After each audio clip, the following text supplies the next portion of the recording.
Continuamos, amigos televidentes, e iniciamos el desarrollo de la entrevista. Le damos la bienvenida al señor ministro, coordinador de sectores estratégicos, Rafael Poveda. Señor ministro, muy buenos días, gracias por haber aceptado la invitación. Muy buenos días, Carlos, por la invitación. Buenos días a todos los ciudadanos que nos ven y nos escuchan. Bueno, gracias. Bueno, el tema del Yasuní ITT ha traído como debate la necesidad de aprovechar los recursos naturales de forma responsable. Y en ese sentido, una de las preocupaciones de ciertos sectores, sobre todo ecológicos, o de ciertos sectores de la ciudadanía, en especial de la juventud ecuatoriana, es que al explotar el ITT, este 1 por 1000, se podría poner en riesgo el ecosistema en el país. Y de esa manera, pues, se podría seguir aportando a la contaminación del globo terráqueo.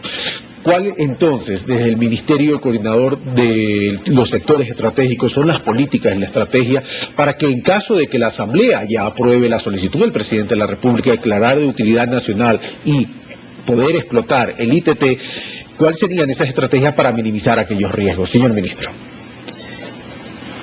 Tenemos que creo que es importante contextualizar el tema del sector petrolero, ¿no? Creo que es importante resaltar que actualmente vivimos en una nueva era petrolera que para nosotros como gobierno está marcado primero por la responsabilidad ambiental, la responsabilidad con las comunidades, con el Estado y con los trabajadores. En el tema ambiental, Petroamazonas, la empresa pública que estará a cargo del aprovechamiento del bloque 43 o bloque ITT, es una empresa que ha venido trabajando desde hace algunos años en áreas ambientalmente sensibles, como por ejemplo el caso de Pañacocha. Entonces nosotros tenemos experiencia en esto. Petroamazonas y ha aplicado todas las técnicas nuevas, modernas y los estándares internacionales más altos en mitigar el impacto ambiental en las actividades hidrocarburíferas. Es así que, por ejemplo, en el campo Pañacocha, donde ya se desarrolló todo el campo, está en producción y está igual en un área ambientalmente sensible, se han aplicado todas las tecnologías de punta, que las mismas van a ser replicadas en el campo, en el bloque ITT. ¿Qué significa esto? Por ejemplo, ya no tendremos como antes estas tuberías que están a la vista en las carreteras, o que están expuestas, digamos. Ahora, toda la tubería mediante la cual se va a transportar el crudo, se va a sacar el crudo desde los campos del ITT, va a ser enterrada, va a estar enterrada con todas las medidas de seguridad, la energía, y de ahí va a salir hacia las facilidades de Yuturi, que está más al noroccidente, aproximadamente a unos 80 kilómetros del bloque ITT, todo esto a través de un oleoducto enterrado. Y en las facilidades de Yuturi, que ya existen desde hace muchos años, ahí se van a hacer los procesos de separación del crudo y del agua y demás procesos que se requieren. Vamos por parte, señor ministro, vamos identificando dónde se va a realizar entonces la explotación en caso de que la Asamblea Nacional apruebe. Sí. Tenemos entonces Tambacocha, Tiputini e Ispingo. Sí. Hay dos bloques, llamemos así, que están fuera del Parque Nacional y uno que está dentro del Parque Nacional. Háblenos sobre ese tema. ¿Cuál está fuera del parque y cuál está dentro del parque, y en qué orden se estaría explotando en caso que la Asamblea Nacional apruebe la solicitud del Presidente de la República? Sí, el bloque 43, que es el bloque ITT, comprende estos tres campos, ¿no es cierto?, que son el Tiputini, que es el que está más al norte y que está fuera del parque, está el Tambacocha y está el Ispingo, que está al sur, al sur del bloque, ¿no es cierto?, y esa es la estructuración como están dentro del bloque. Entonces, cuando se desarrolle el bloque ITT, de existir la aprobación de la Asamblea, en primer lugar vamos a desarrollar el campo Tiputini, que es el que está fuera del parque. De ahí se desarrollará Tambacocha y luego se desarrollará el Ispingo, en ese orden, ¿no es cierto? Entonces esto nos permitirá irnos conectando desde el Tiputini, que es el que está fuera del parque, hacia las facilidades que yo le digo de Yuturi, es donde existen estos 80 kilómetros, ¿sí? Y de esa forma es como se va a desarrollar. Otro tema importante que hay que resaltar aquí es, por ejemplo, el tema de la energía eléctrica. No vamos a instalar generación eléctrica dentro de estos campos petroleros. La generación eléctrica está en Edén Yuturi y desde ahí se la trae igual por un cable de poder enterrado también. Por tierra. Sí, por tierra enterrado, y ese también va a dar la energía que necesitamos para la explotación de estos 3 campos.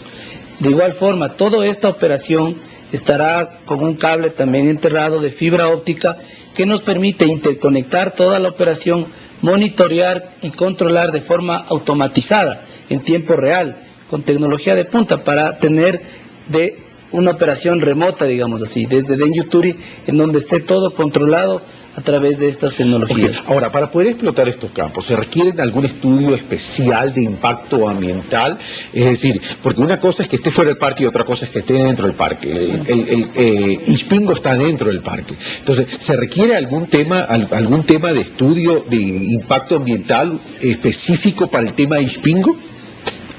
A ver, la actividad hidrocarburífera, como conocemos, es una de las actividades económicas más reguladas en este momento en el Ecuador, y está bien, y Petroamazonas como empresa pública tiene que ser un ejemplo del cumplimiento de esas regulaciones. ¿Qué hacemos para poder ejercer cualquier actividad hidrocarburífera? En primer lugar, tenemos que hacer un estudio de impacto ambiental, un estudio que analiza muchos frentes. Hay un análisis social, un análisis biótico, un análisis de la fauna, de la flora, es decir, un análisis integral de fuentes de agua y demás. Luego de ese estudio de impacto ambiental, que se lo hace con aprobación del Ministerio del Ambiente, con procesos claramente establecidos, se emite una licencia ambiental. No vamos a hacer ninguna actividad de explotación, ninguna actividad en el ITT sin contar con una licencia ambiental legalmente otorgada por el Ministerio del Ambiente, en donde se observa todo esto. Luego de la emisión de la licencia ambiental viene un plan de manejo ambiental, que es parte de la licencia, que obliga a la empresa a seguir una serie de procesos para mitigar el impacto ambiental, para remediar algún impacto que pueda existir y para tener un control estricto. Este plan de manejo ambiental tiene auditorías ambientales permanentes, que las hace de igual forma el Ministerio del Ambiente. Tiene inspecciones permanentes que también vamos controlando indicadores que tiene el plan de manejo ambiental. Es decir, toda la actividad está muy regulada. Dentro del bloque ITT, de igual forma, todo estará en regla, todo tendrá estas auditorías ambientales y obviamente por ser un área sensible tiene mayor rigurosidad. Esa auditoría ambiental de carácter permanente y recurrente, ajá, mientras dure el proceso, es durante y post, me imagino, así para es. Ver el tema del impacto, tiene que ver con fuentes de agua, tiene que ver con afectaciones eventuales a la tierra y tiene que ver con las especies que viven en esas áreas. Por supuesto. Dentro del estudio de impacto ambiental se analiza todos estos elementos, ¿no es cierto? Y se definen medidas para prevenir, para mitigar o para remediar, ¿no es cierto? Y dentro ya del plan de manejo ambiental están claramente establecidas estas medidas, y las auditorías lo que hacen es controlar que se cumpla estrictamente con lo que está obligada, en este caso la operadora Petroamazonas, dentro de su plan de manejo ambiental. Eso yo sí quiero, Carlos, decir a la ciudadanía que tenemos que confiar, que tenemos que estar tranquilos, porque Petroamazonas sabe cómo hacer su trabajo, lo ha hecho, lo ha demostrado. Estamos con los más altos estándares en tecnología internacionales, tenemos reconocimientos internacionales por las prácticas ambientales, tenemos una aprobación ISO 14000 que reconoce los procesos ambientales que tiene la empresa petrolera en su producción. Tenemos también unas normas que se llaman estas son OSO 18000, que son también un reconocimiento de seguridad industrial que tiene la empresa Petroamazonas. Es uno de los temas importantes que rescatar y que nos permiten tener esa certeza y a su vez transmitir esta confianza a la ciudadanía de que el aprovechamiento va a ser totalmente responsable. Ahora, otra de las preocupaciones que tiene la ciudadanía, independientemente de esto que hemos hablado de carácter general, es el tema de los senderos. Es decir, uno de los riesgos que puede existir es el tema de la colonización, y la colonización evidentemente trae la depredación de estas áreas ecológicas que son importantes. Y si me ayudan a ponchar esta diapositiva, por favor. En la parte superior vemos senderos de 30 metros de desbroce y senderos que muestran que los ductos están sobre la tierra. Lo que ustedes proponen ahora sería la parte de abajo, que sería senderos de 10 metros en términos de derecho de vía y 4 metros ya en sí de la vía propiamente dicho, y acá a la derecha, si lo pueden mostrar, es una vez el mismo sendero con la reforestación una vez ya terminado el tema de la explotación. ¿Esto ustedes lo garantizan, señor ministro? Por supuesto. Quiero ser muy explícito, Carlos. Mire, hemos dicho y hemos sido muy transparentes desde el inicio, no habrán carreteras en el bloque ITT, no existirán carreteras. Y eso forma parte de la especificación del contrato de Petroamazonas. Por supuesto, eso es parte del estudio de impacto ambiental que se tendrá que hacer y de la licencia ambiental. Y del contrato también. Y del contrato. No podemos nosotros hacer más allá de lo que la licencia ambiental nos dirá en su momento.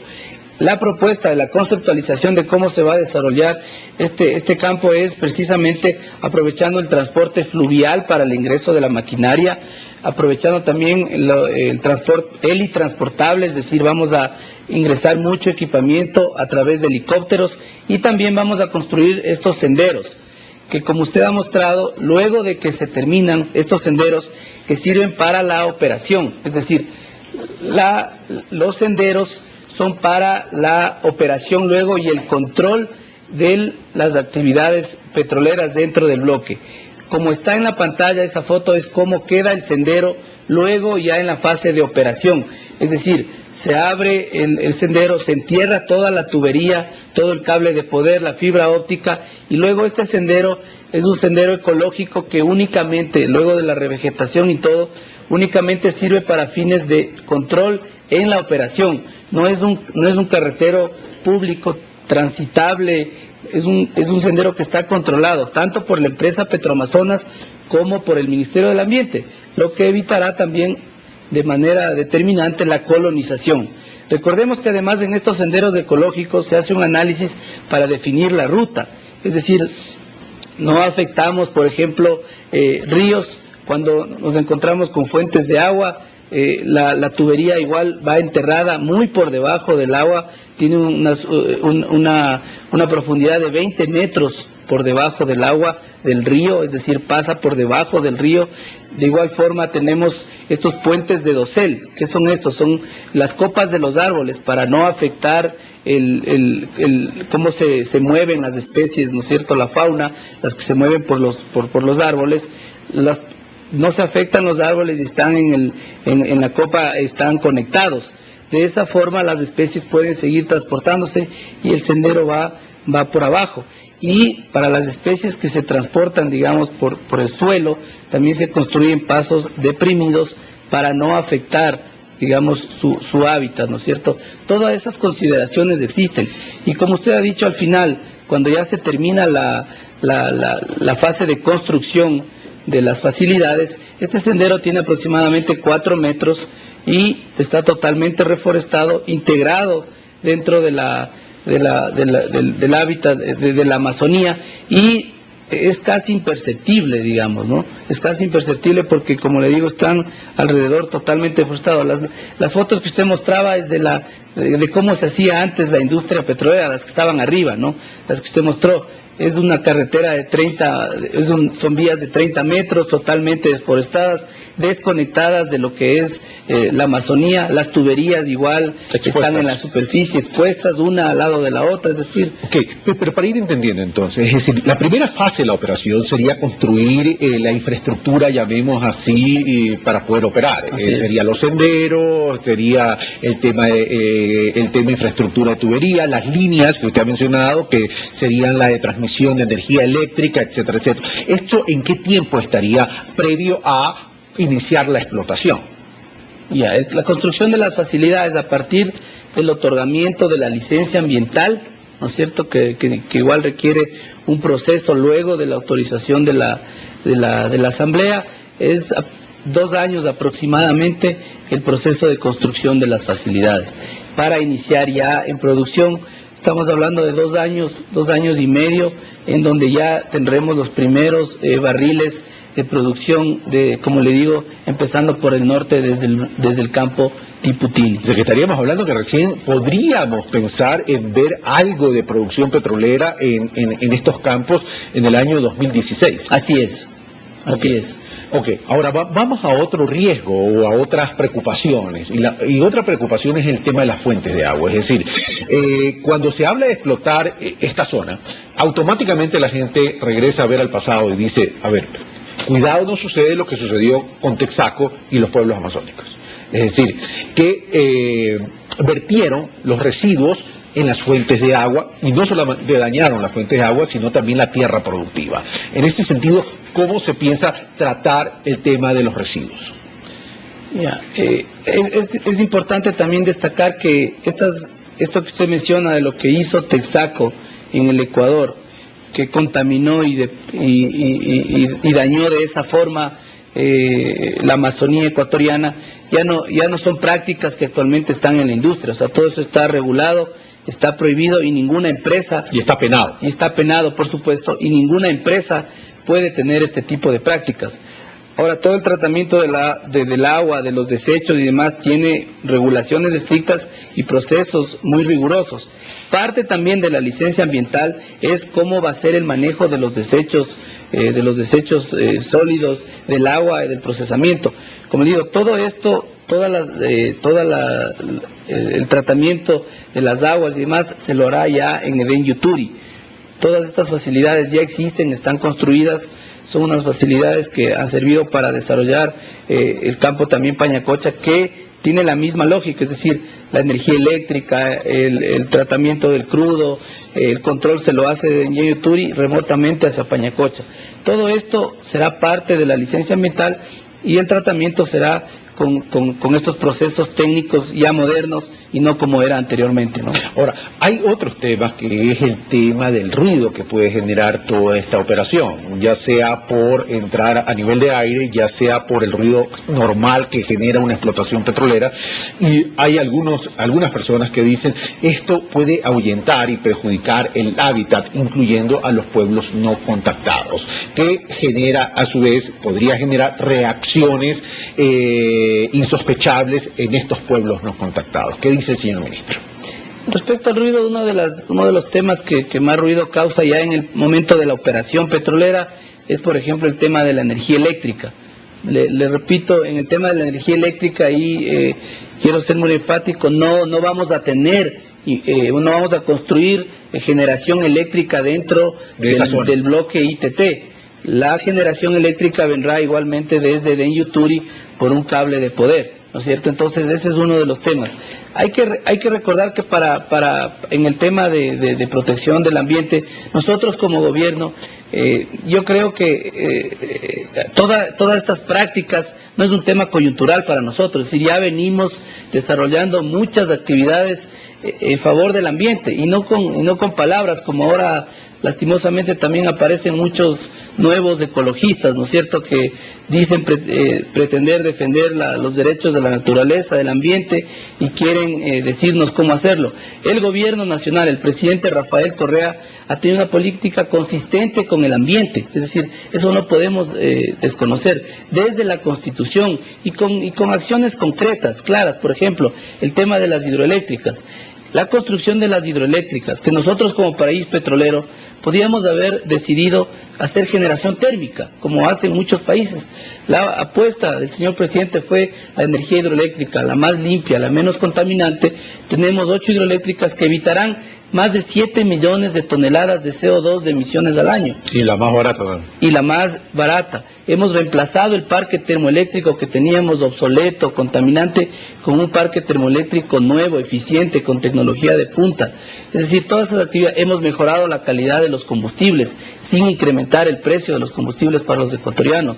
Todas estas medidas, el plan de reforestación que también existe en el Ministerio del Ambiente, todas estas medidas son acciones concretas en el manejo ambiental. Y por supuesto, en la actividad hidrocarburífera, por ejemplo, tenemos el proyecto OGE, que es el proyecto de recuperación del gas que se produce en la Amazonía. Estos mecheros que existen en la Amazonía y que muchas veces han sido cuestionados por las emisiones que tienen, estamos ya desde hace aproximadamente 3 años aprovechando el gas, ¿no? Aprovechando el gas y metiéndolo en un proceso industrial para generar electricidad de ese gas. Ese gas antes iba a la atmósfera, se quemaba. Ahora, desde hace 3 años, estamos quemando ese gas, estamos metiéndolo en un proceso que nos permite generar energía eléctrica. Es un proyecto que nos va a tomar igual todos estos años para que toda la Amazonía aproveche el gas, ya no haya estas emisiones. Reduciremos de manera muy importante estos mecheros, es decir, se va a minimizar el impacto de los mecheros que existen en la Amazonía, vamos a aprovechar y de esa forma también evitaremos aproximadamente 1 millón de toneladas de CO2 de emisiones con el proyecto OGE.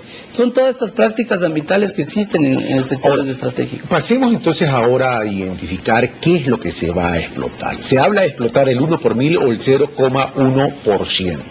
Ya. Y cuando se habla de esta decisión, se dice es que ahora vamos a tener 18.000 millones de dólares a valor presente. Esos 18.000 millones, o esa operación que da como resultado 18.000 millones, ¿de dónde sale? ¿Es todo el ITT, es decir, todo el Yasuní ITT, o es esa parte del 1 por mil que va a generar esos 18.000 millones? Ya, para tener nosotros este valor económico, ¿no es cierto? ¿Qué es lo que hemos hecho? Es una evaluación financiera con un modelo, digamos, tradicional, que lo que hace es proyectar en el futuro cuáles van a ser los ingresos petroleros que tendremos. Hemos sido también conservadores, hemos proyectado a $70 el precio del barril. Se habla que el petróleo va a estar en 100, en 110, en $120. Nosotros hemos sido conservadores y decimos, hagamos una proyección de aquí en los próximos 20 años a $70 el barril. Estos ingresos se proyectan, se descuentan las inversiones que vamos a hacer. Pero hay una precisión, señor ministro. Esa proyección está hecha solo y específicamente con el tema que se va a explotar. Sí, está hecha sobre la base de las reservas que existen en Tiputini, Tambococha e Ispín. La totalidad. La totalidad de las reservas aprovechables que existen. Ahí también viene un criterio técnico que es el factor de recuperación, cuánto de ese crudo se puede extraer con las tecnologías que actualmente existen y que sea viable desde el punto de vista financiero. Recordemos que esta información de las reservas es información que tenemos como país desde 1948. Desde ahí se hizo exploración en estas áreas. La compañía Shell hizo la primera actividad exploratoria. Luego vino Petroproducción en ese entonces y Petroecuador hasta el año 2003, en donde se hizo el último análisis y evaluación de reservas y se hicieron las actividades exploratorias. Es decir, esa información que teníamos, que ya existió, es la que nos permite ahora saber qué cantidad de petróleo existe, cómo lo vamos a aprovechar, y en este concepto de desarrollo es en donde se evalúa financieramente. Ese valor de 18.000 lo que nos dice es que en valor presente neto, es decir, ahora el valor de dinero en este momento, si es que cada año todo lo que va a ingresar a las cuentas, cada año, ¿no es cierto?, le traemos a un valor actual, eso significa 18.000 millones de dólares. Una vez que hemos descontado las inversiones que vamos a hacer, que también son importantes, los costos de operación y demás, y las inversiones luego que se hacen cada año, que son ya marginales, todo eso se trae valor presente y eso significan 18.000 millones de dólares al valor del dinero en este momento. Ya, ahora, pero estamos hablando de una proyección de toda la reserva en Tambacocha, Ispingo y Tiputiri. Así es. Ya, ahora, pero lo que se va a explotar es el 1 por 1000 o el 0.1. Eso significa que si exploto el 1 por 1000 o el 0.1 por 1%, no es que como país nos va a ingresar 18.000 millones de dólares, sino que nos va a ingresar mucho menos. No. Quiero hacer una aclaración. Por favor. El tema del 0,1% de la superficie se refiere a la superficie del parque. Okay. Recordemos que el Parque Nacional Yasuní tiene una superficie de aproximadamente 1 millón de hectáreas, 1 millón de hectáreas, ¿no es cierto? Estamos hablando de la territorialidad de todo el parque. Entonces, lo que hemos dicho y hemos sido muy transparentes desde el comienzo, y así consta también en la petición que hizo el señor presidente a la Asamblea, es que en ningún caso, incluyendo toda la infraestructura que vamos a desarrollar, los senderos ecológicos, el tema de las plataformas para las perforaciones, toda la actividad, toda la infraestructura que vamos a tener en Tiputini, en el bloque 43, que es del ITT, y en el bloque 31, que es el otro bloque que forma parte y que está dentro del Parque Nacional Yasuní, en ningún caso esa superficie afectada va a ser más allá del 0,1% como superficie. Okay. Ahora, y como reserva vamos a tener acceso a toda la reserva. Entonces. Claro, como reservas ya es eso es otro tema. Y que con base a eso se hace la proyección económica, monetaria, etcétera, etcétera. Ahora, otra de las inquietudes de ya expertos en temas petroleros y económicos dicen, se ha tenido que tomar esta decisión porque la producción petrolera, los campos que estamos explotando son maduros, por tanto la productividad disminuye, y por otro lado la producción petrolera proyectada tiene una tendencia a la baja.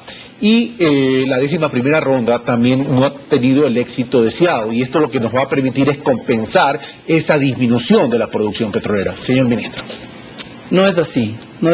A ver, tenemos que aquí ser muy claros. La producción petrolera, nosotros recordemos que en esta producción petrolera se está incrementándose. Estamos ya en aproximadamente 530.000 barriles por día de producción, ¿no? Cuando habíamos empezado el año con 500.000 barriles de producción diaria de petróleo. Tenemos algunos planes dentro de la estrategia de hidrocarburos de producción petrolera que están en ejecución y que nos van a permitir llegar en los próximos 4 años a 700.000 barriles de petróleo por día. Este es el plan que tenemos y lo estamos ejecutando y se está cumpliendo. Es decir, la producción petrolera en los próximos 4 años, a finales del año 2017, estará en 700.000 barriles por día, sin considerar las reservas y el aprovechamiento del bloque 43 de ITT. ¿Por qué? Porque no estaba en nuestros planes de producción. La tendencia natural es a 700.000 barriles, o sea que con el ITT es mucho más. Por supuesto, es mucho más. Y yo diría que más que tendencia natural es el resultado de todas las políticas y planes que hemos implementado desde hace algunos años y que los vamos ahora a acelerar también, y que ya se comienzan a ver los resultados y que otros programas se verán los resultados en el año 2015, 2016, 2017. Todo ese esfuerzo que estamos haciendo como país, tanto público como del sector privado, van a permitir llegar a estos niveles de producción petrolera. Con el ITT las expectativas obviamente son mucho más altas y no estaban considerados originalmente dentro de este plan. El tema de la Ronda Sur-Oriente es un tema que tiene que ver con el estudio de las reservas que tenemos, es decir, es una decisión responsable, es un proyecto a largo plazo el tema de la Ronda Sur-Oriente. No es también como se ha pretendido decir de que es para tener recursos y gastarnos y tener más plata en el presupuesto general del Estado. La exploración de la Ronda Sur-Oriente, de toda esa zona que no ha sido todavía explorada, va a tomar aproximadamente 4 o 5 años. Y de ahí comenzará el desarrollo de los bloques petroleros, que serán otros 2 años, y de ahí empezará la producción. Estamos hablando de un proyecto de 7, 8, 9 años para recién comenzar a ver los frutos. Entonces, esa es la responsabilidad de tener la información es el compromiso nuestro con el futuro, ¿no? Y el compromiso de utilizar estos recursos. Usted es ministro coordinador del área estratégica y uno de los componentes del área del sector estratégico es la vida del ecuatoriano. En ese sentido, la utilización de esos recursos es orientado específicamente al tema social. Los recursos, ese es un tema muy importante, Carlos. Mire, yo creo que el debate aquí en el Ecuador no puede ser si es que aprovechamos o no aprovechamos nuestros recursos naturales. Hemos sido también muy transparentes desde el inicio. El señor presidente siempre ha tenido esta política. Vamos a aprovechar nuestros recursos naturales de forma responsable y, en primer lugar, con los 14 millones de ecuatorianos. Y eso es lo que hemos hecho. Hemos recuperado esos recursos naturales para los 14 millones de ecuatorianos y la inversión está ahí.